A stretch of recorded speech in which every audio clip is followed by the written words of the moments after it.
Audio Jungle.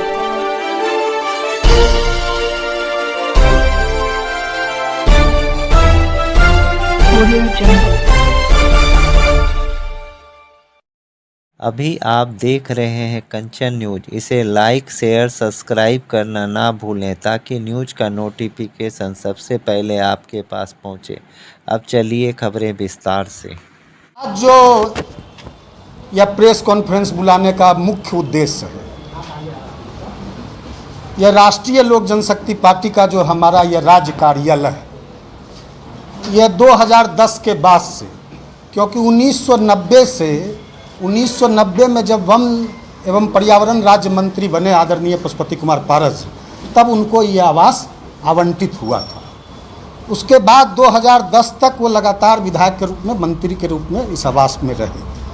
2009 में हमारे party के सभी सांसद हार गए चुनाव, यहाँ तक कि हमारे पार्टी के संस्थापक आदरणीय नेता रामविलास पासवान जी भी हाजीपुर से चुनाव हार गए। हमारे पार्टी के एक भी सांसद नहीं थे। 2010 में हमारे आदरणीय प्रदेश अध्यक्ष, अभी वर्तमान में आरएलजेपी के राष्ट्रीय अध्यक्ष, जो उसमें पार्टी के प्रदेश अध्यक्ष थे, वो भी चुनाव हार गए थे। हमारे 3 एमएलए 2010 में जीत के आए थे। उन तीनों एमएलए को जनता दल यू ने उस समय तोड़ लिया था। उसके बाद हमारे पास एक भी ना विधायक था, ना एक भी सांसद था। तब भी राज्य स्तरीय पार्टी के रूप में हमको ये कार्यालय मिला हुआ था भवन निर्माण विभाग से। आज भी हम राज्य स्तरीय पार्टी का हमको दर्जा प्राप्त है, और राज्य स्तरीय पार्टी का दर्जा प्राप्त होने के नाते पटना में इस राज्य कार्यालय को हम चलाने का हमको हक है। हम हक रखते हैं कि राज्य कार्यालय हमको आवंटित भवन निर्माण करे। इसके लिए जब 2021 में, आपको बता दें, 2021 में राष्ट्रीय जब लोक जनशक्ति पार्टी दो भागों में बटी और एक भाग को राष्ट्रीय लोक जनशक्ति पार्टी का नाम दिया। उस समय हमारे साथ पार्टी के सभी 5 सांसद थे। तो निर्वाचन आयोग भारत ने, ECI ने हमको राज्य स्तरीय पार्टी का मान्यता दिया, और जो हमारे अपोजिट पार्टी थे उनको भी राज्य स्तरीय पार्टी का मान्यता दिया। हमको चुनाव चिन्ह, सिलाई मशीन आवंटित किया, और भारत निर्वाचन आयोग ने राज्य निर्वाचन आयोग को लिखा कि जब तक हमारे यहाँ लोक जनशक्ति पार्टी का विवाद पेंडिंग है, जब तक लोक जनशक्ति पार्टी का विवाद और बंगला चुनाव चिन्ह का विवाद निष्पादन नहीं हो जाता, तब तक राष्ट्रीय लोक जनशक्ति पार्टी को राज्य स्तरीय पार्टी का दर्जा प्राप्त रहेगा।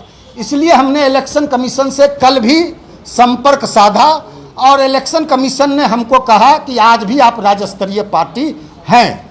तो विगत 13 जून को एक चिट्ठी निकालता है भवन निर्माण विभाग कि लोक जनशक्ति पार्टी का आवंटन रद्द किया जाता है, और हमको यह चिट्ठी दिया जाता है भवन निर्माण विभाग के द्वारा कि आपने 2 सालों से इसके ऑफिस का किराया भुगतान नहीं किया है और पार्टी कार्यालय का नवीनीकरण नहीं कराया है, इसलिए लोक जनशक्ति पार्टी का कार्यालय का आवंटन रद्द किया जाता है। लेकिन 2021 में पार्टी टूटने के बाद हम लोग भवन निर्माण विभाग को लगातार पत्र लिखते रहे। वो पत्र की कॉपी भी है, पत्र की रिसीविंग भी है।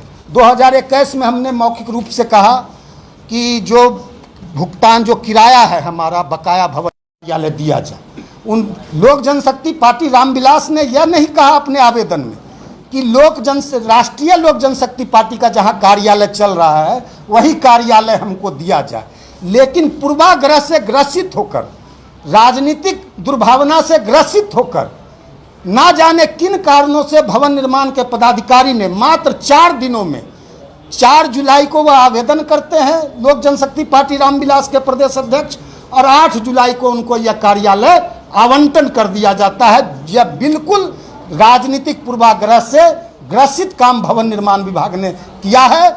इसके बाद हम लोग हाई कोर्ट में, भवन निर्माण विभाग के इस फैसले को हमने हाई कोर्ट में चुनौती देने का काम किया। आपको बता दें, कल हाई कोर्ट में आदरणीय जज महोदय के सामने इस मामले की सुनवाई हुई। जज महोदय ने बिहार सरकार के अधिवक्ता से बिहार सरकार का भवन निर्माण का पक्ष पूछा। उन्होंने 4 हफ्ते का टाइम लिया है। आदरणीय जज महोदय ने 4 हफ्ते में काउंटर फाइल करने का बिहार सरकार को, भवन निर्माण विभाग को निर्देश दिया है। 4 हफ्ते बाद इसकी सुनवाई होगी।